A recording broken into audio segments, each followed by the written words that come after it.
हाथी एवं tiger reserve. सबसे पहले देखेंगे हाथी। हाथी की संरक्षण स्थिति है, इसे वन्यजीव संरक्षण अधिनियम की अनुसूची 1 में रखा गया है।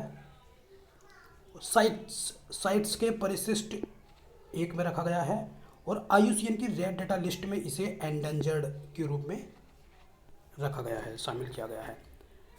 प्रोजेक्ट हाथी को 1992 में प्रारंभ किया गया था सिंहभूम जिले से, झारखंड के, और इसको केंद्र सरकार द्वारा प्रारंभ किया गया है। 16 राज्यों में ये शुरू है। इसका उद्देश्य हाथियों के आवास एवं उनके गलियारों का संरक्षण करना, मनुष्य हाथी के बीच होने वाले संघर्ष को रोकना, घरेलू हाथियों के कल्याण को बढ़ावा देना, हाथियों के प्रजनन केंद्र को बढ़ाना, उनका चिकित्सा का ध्यान रखना, अनुसंधान करना उनके बारे में, ये सभी प्रोजेक्ट हाथी के उद्देश्य थे। अगला है हमारा हाथी मेरे साथी कार्यक्रम। हाथी मेरे साथी कार्यक्रम को 2011 में शुरू किया गया था एलिफेंट 8 की मंत्री स्तरीय बैठक में। एलिफेंट 8 ये कंट्रीज़ है। एलिफेंट 8 कंट्रीज़ जो हैं ये है Botswana, Congo, Bharat, Indonesia, Kenya, Sri Lanka, Thailand, Tanzania, जहाँ पर ये हाथी पाए जाते हैं।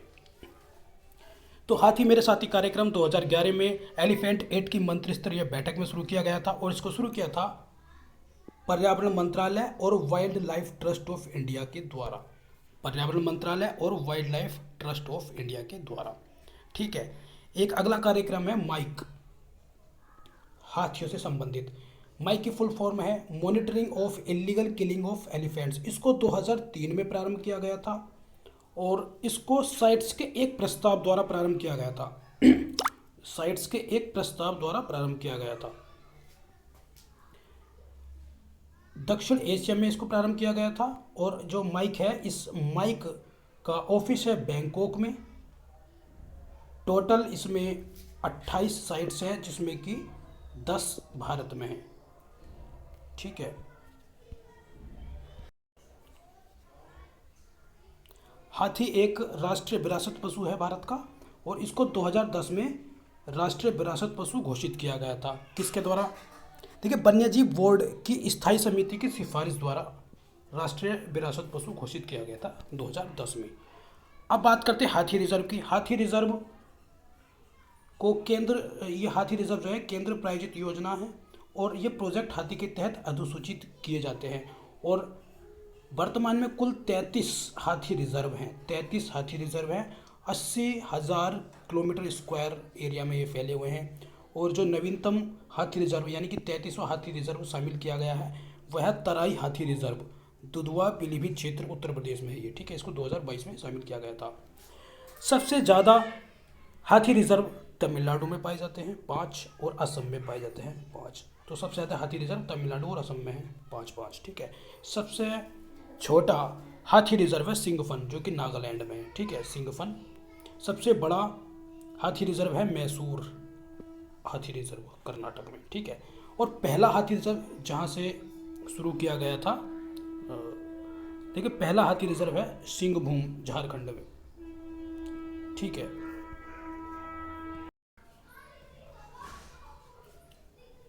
तैंतीस हाथी रिजर्व को हम देख लेते हैं कौन कौन से ये जिले में फैले हुए हैं।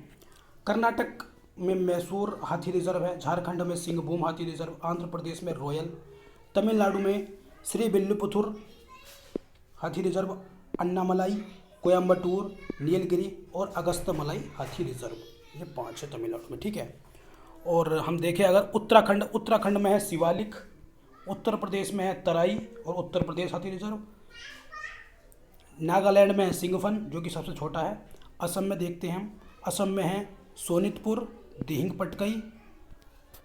पटकई, धनसिरी लुंगडिंग, ठीक है, धनसिरी लुंगडिंग और काजीरंगा। और इसके बाद हम देखते हैं ओडिशा में है संबलपुर, दक्षिणी ओडिशा, वैतरणी, मयूरभंज और महानदी। छत्तीसगढ़ में है लेमुरु, पश्चिम बंगाल में मयूर झरना और पूर्वी द्वार, अरुणाचल प्रदेश में है कामेंग और दक्षिण अरुणाचल, मेघालय में है गारो खासी। तो ये हमारे 33 हाथी रिजर्व हैं, इनको हमने यहाँ पर देखा और अभी आगे देखते हैं। हाथी के बारे में आगे देखते हैं।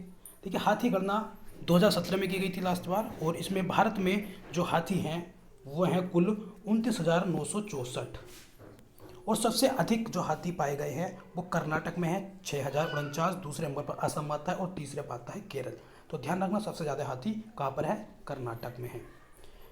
हाथियों के समक्ष प्रमुख खतरे कौन कौन से? देखिए, मानव और हाथियों के बीच जो संघर्ष होता है, पर्यावास का नुकसान हो रहा है इनके, और बिखराव हो रहा है, यानी कि जो उनका हाथियों का आवास स्थल है उनके बीच में सड़कें वगैरह गुजार देने से उनके आवासों का बिखराव हो जाता है।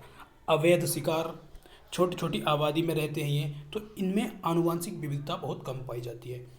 जो ये प्रमुख खतरे हैं हाथियों के समक्ष, और भी हो सकते हैं। ठीक है, अब बात करते हैं विश्व हाथी दिवस। विश्व हाथी दिवस जो मनाया जाता है वो 12 अगस्त को मनाया जाता है, और 12 अगस्त के दिन जो है, पिछली 12 अगस्त को जो है, एक राष्ट्रीय पोर्टल सुरक्षा नाम से एक राष्ट्रीय पोर्टल लॉन्च किया गया है हाथियों के लिए। ठीक है, आगे देखते हैं हम।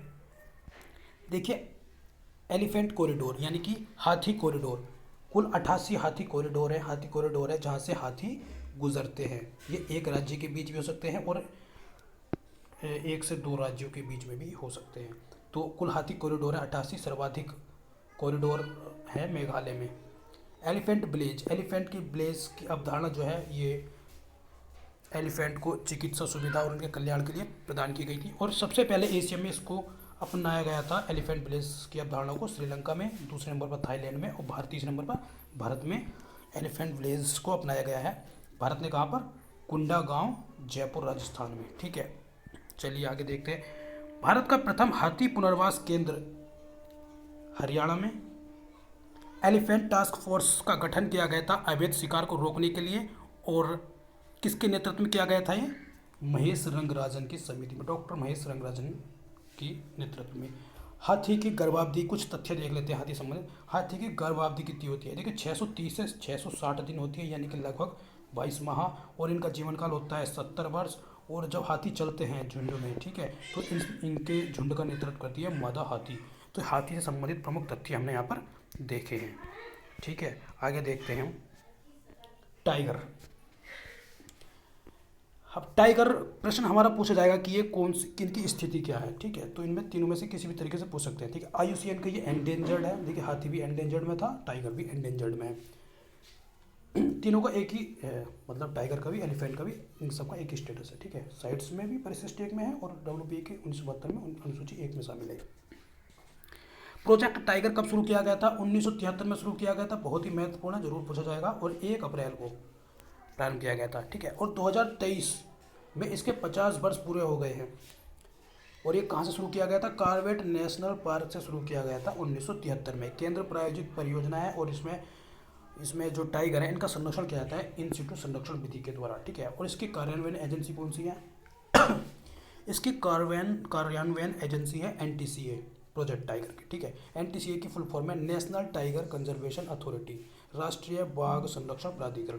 राष्ट्रीय बाघ संरक्षण प्राधिकरण का गठन किया गया था 2006 में, और इसको वन्यजीव संरक्षण अधिनियम 1972 में 2006 में संशोधन करके इसका गठन किया गया था NTCA का। ठीक है, और NTCA की अध्यक्षता किसके द्वारा की जाती है? ये पर्यावरण मंत्री के द्वारा इसकी अध्यक्षता की जाती है। ठीक है, और इसका उद्देश्य क्या है? देखिए, इसका उद्देश्य है कि जो भी संरक्षण इसका किया जा रहा है टाइगर्स का, उनमें वित्त पोषण करना, टाइगर रिजर्व की स्थापना करना इसके उद्देश्य हैं। और देखिए, टाइगर ये सब NTCA के बात चल रही है।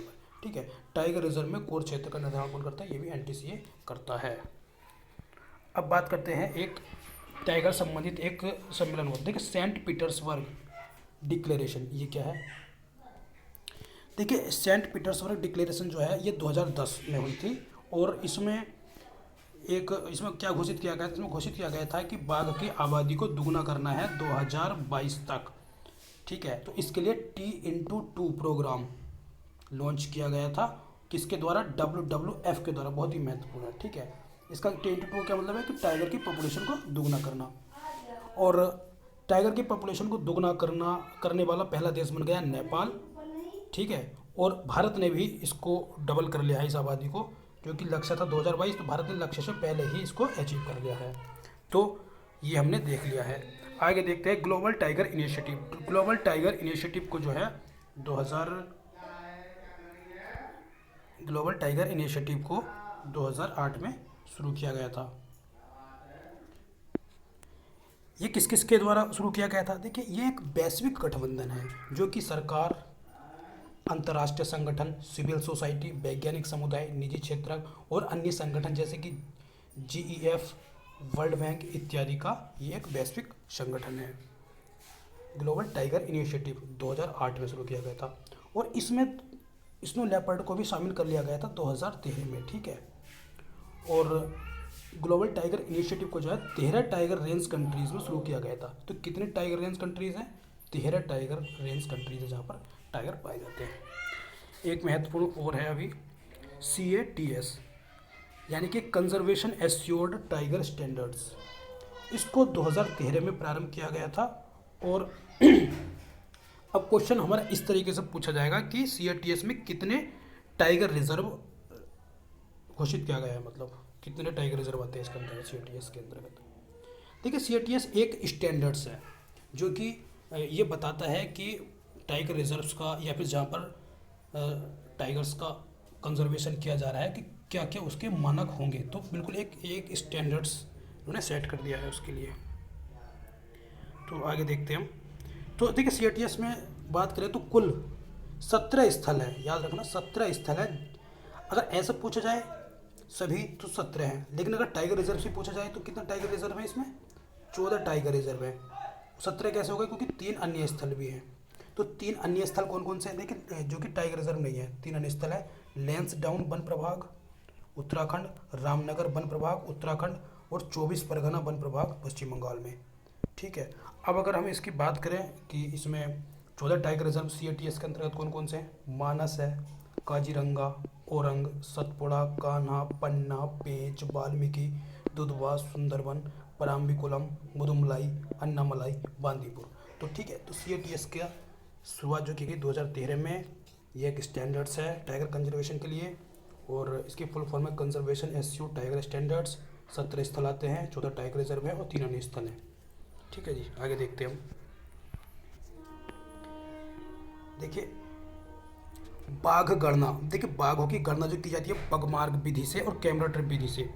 एक तो उनका कैमरे से उनको ट्रैक करके किया जा सकता है और दूसरी विधि आती है पगमार्ग विधि, उनके पैरों का पद चिन्ह को गिन करके। देखिए, टाइगर रिजर्व की जो अवधारणा है वो कोर एरिया और बफर एरिया में, तो उसका टाइगर रिजर्व को हम एक अंदर का एरिया जो होगा वो होगा कोर एरिया, ठीक है। उसके बाहर का एरिया होगा बफर एरिया, ठीक है जी। तो यहाँ पर जो कोर एरिया है इसमें वन्य जीवों का संरक्षण किया जाता है और यहाँ के नियम कानून थोड़े सख्त रहते हैं। और यहाँ पर जो इसके बाहर का एरिया बफर एरिया, इसमें अन्य कार्य भी किए जा सकते हैं, जैसे कि मनोरंजन के लिए क्षेत्र घोषित हो सकता है, कृषि कार्य हो सकता है, अनुसंधान कार्य वगैरह हो सकते हैं। तो एक से अधिक कार्यों के लिए उपयोग ये किया जा सकता है। बाघ गणना, जैसे कि हाथी गणना 2017 देखी थी, ऐसे ही बाघ गणना 2018, ठीक है। तो बाघों की गणना प्रत्येक 4 वर्ष में की जाती है। तो 2018 में लास्ट बार हुई थी। तो इसकी अगर हम बात करें तो कुल संख्या बाघों की है 2967 है। 2014 से 2018 के बीच जो हुई है इसमें 33% की वृद्धि हुई थी और सबसे ज़्यादा जो बाघ पाए जाते हैं वो मध्य प्रदेश में है 526, दूसरे नंबर पर कर्नाटक 524, तीसरे बात था उत्तराखंड। और उत्तर प्रदेश में कितने बाघ हैं? उत्तर प्रदेश में 173 बाघ हैं। देखिए, बाघ गणना 2018 के अनुसार, ठीक है। और ये हमें बात करें राज्यों के हिसाब से, लेकिन अगर हम बात करें टाइगर रिजर्व सबसे ज़्यादा किस टाइगर रिजर्व में पाए जाते हैं, तो जिम कॉर्बेट टाइगर रिजर्व में सबसे ज़्यादा बाघ पाए जाते हैं। जिम कॉर्बेट टाइगर रिजर्व में 231, ठीक है। और देखिए, 3 टाइगर रिजर्व ऐसे भी हैं जिसमें टाइगर रिजर्व तो उन्हें बना दिया है लेकिन उसमें कोई भी बाघ नहीं है, कोई भी टाइगर नहीं है। यानी कि एक है डाम्फा, बुक्शा, पलामू, ठीक है। अब बात करें बाघ की कुल आबादी, यानी कि जितनी भी आबादी है बाघ की, उनमें से देखिए ऐसा तो है नहीं कि जहाँ पर टाइगर रिजर्व है सिर्फ टाइगर रिजर्व में ही बाघ रहते होंगे, टाइगर रिजर्व से बाहर भी बाघ रहते हैं। तो बाघ की कुल आबादी का 63% जो है वो टाइगर रिजर्व में रहते हैं, यानी कि 1923। ठीक है, 63% टाइगर रिजर्व में रहते हैं और विश्व की कुल आबादी का 70% भारत में है, यानी कि जितनी आबादी विश्व में बाघ की है उसमें 70% जो बाघ रहते हैं वो भारत में रहते हैं। अंतर्राष्ट्रीय बाघ दिवस बहुत ही महत्वपूर्ण। अंतर्राष्ट्रीय बाघ दिवस प्रतिवर्ष 29 जुलाई को मनाया जाता है और इसको 2010 से मनाना शुरू किया गया है और 2022 की थीम थी इसकी, बाघों की आबादी को बढ़ाने के लिए भारत ने प्रोजेक्ट टाइगर लॉन्च किया। टाइगर कॉरिडोर की बात करें तो 32 मेजर कॉरिडोर हैं टाइगर्स के लिए और इनको जो इनका प्रावधान टाइगर्स कॉरिडोर्स टाइगर कॉरिडोर्स का ये वन्य जीव संरक्षण अधिनियम के तहत प्रावधान नहीं किया गया है और इसको स्टेट गवर्नमेंट नोटिफाई करती है टाइगर कॉरिडोर्स को। इको ब्रिजेस, देखिए टाइगर्स के लिए इको ब्रिजेस जो हैं उसके लिए तेलंगाना पहला राज्य है जिसने ऐसी कोई चीज़ प्रारंभ की है, इको ब्रिजेस। एम स्ट्रिप्स की फुल फॉर्म है monitoring system for tigers intensive protection and ecological status. ठीक है, एक बार इसके थोड़ा सा देख भी लेना है इसकी फुल फॉर्म को, एम स्ट्रिप्स। ठीक है, यह है जियो टैग आधारित फोटो साक्ष्य हेतु जीपीएस का उपयोग करके डेटा एकत्रित करता है डिजिटल रूप में जिससे कि बाघ की गणना की जा सके। ठीक है, तो ये बाघ के लिए उपयोग किया जाता है, इसका हमें ध्यान रखना है। बाघ से संबंधित कुछ तथ्य देख लेते हैं हम यहाँ पर। देखिए, बाघ के शरीर पर धारियाँ पाई जाती है जो कि मनुष्य के जो फिंगरप्रिंट होते हैं उनके समान ही होती है, इनसे उनकी गणना भी की जा सकती है। देखिए, बाघ एकांत में रहते हैं और निश्चित क्षेत्रीय भूभाग में रहना पसंद करते हैं। ये अम्ब्रेला प्रजाति है और कीस्टोन प्रजाति भी है। भारतीय बाघ को रॉयल बंगाल टाइगर भी कहते हैं और इसका जो वैज्ञानिक नाम है वो है पैंथेरा टाइग्रिस। और ये भारतीय बाघ रॉयल बंगाल टाइगर जो है ये भारत की देशज प्रजाति है, फ्लैगशिप प्रजाति है और भारत का राष्ट्रीय पशु भी है। देखिए, कॉर्बेट जो जिम कॉर्बेट है टाइगर रिजर्व, एक कॉर्बेट टाइगर रिजर्व विश्व का दूसरा सर्वश्रेष्ठ टाइगर रिजर्व घोषित किया गया है। जो पहला टाइगर रिजर्व सर्वश्रेष्ठ है वो है तंजानिया का सेरेंगेटी नेशनल पार्क को।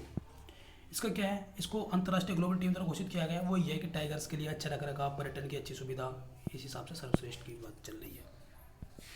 सत्यमंगलम टाइगर रिजर्व को T/2 अवार्ड मिला है। ठीक है, T/2 अवार्ड दिया जाता है, किसे मिला है, सत्यमंगलम टाइगर रिजर्व को। 2021 का अवार्ड है लेकिन इसे 2022 में दिया गया है। ठीक है, बाघ रिजर्व की हम बात करें तो बाघ रिजर्व, सबसे बड़ा बाघ रिजर्व कौन सा है, बहुत इंपॉर्टेंट है ये सब। सबसे बड़ा टाइगर रिजर्व है नागार्जुन सागर श्रीशैलम टाइगर रिजर्व। ठीक है, नागार्जुन सागर श्रीशैलम टाइगर रिजर्व। सबसे छोटा है बोर टाइगर रिजर्व महाराष्ट्र में। ठीक है, वर्ल्ड हेरिटेज साइट में शामिल एकमात्र टाइगर रिजर्व है मानस टाइगर रिजर्व। विश्व का सबसे बड़े की हम बात करें तो वह हुकांग घाटी म्यांमार में। विश्व का सबसे ऊंचा टाइगर रिजर्व कौन सा है, नामदफा अरुणाचल प्रदेश में, नामदफा टाइगर रिजर्व। ठीक है जी, अब बात करते हैं प्रोजेक्ट चीता। नामीबिया से 8 चीतों को लाया गया है भारत में क्योंकि चीते जो हैं भारत में विलुप्त हो गए थे, तो फिर से बसाने के लिए। देखिए, नामीबिया की राजधानी विंडहोक से, ठीक है, ये लाया गया था भारत में ग्वालियर में। ठीक है, देखिए ये इन्हें को 747-400 एयरक्राफ्ट के द्वारा इन्हें लाया गया। 8 चीते थे जिसमें कि 5 मादा थे और 3 नर थे और इनको फिर बाद में कहाँ स्थापित किया गया, कोनो नेशनल पार्क में। अब टाइगर रिजर्व की हम बात करें तो 18 राज्यों में फैले हुए हैं टाइगर रिजर्व। कितने टाइगर रिजर्व हैं, 53 टाइगर रिजर्व हैं और 53वां टाइगर रिजर्व घोषित किया गया है रानीपुर टाइगर रिजर्व जो कि उत्तर प्रदेश में है। ठीक है, विश्व का पहला सफ़ेद हाथी रिजर्व 2016 में बनाया गया था मुकुंदपुर सतना मध्य प्रदेश में। विश्व का पहला सफ़ेद हाथी रिजर्व 2016 में मुकुंदपुर सतना में।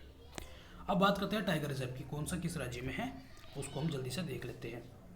उत्तराखंड में है, ऊपर से नीचे तक लेकर चलेंगे। ठीक है, कार्बेट और राजाजी। उत्तर प्रदेश में दुधवा, पीलीभीत, अमनगढ़ और रानीपुर। अमनगढ़, बिजनौर और रानीपुर अभी घोषित किया गया चित्रकूट। ठीक है, बिहार में एकमात्र है वाल्मीकि। राजस्थान में मुकुंदरा हिल्स, सरिस्का, रणथंबोर, रामगढ़, विषधारी।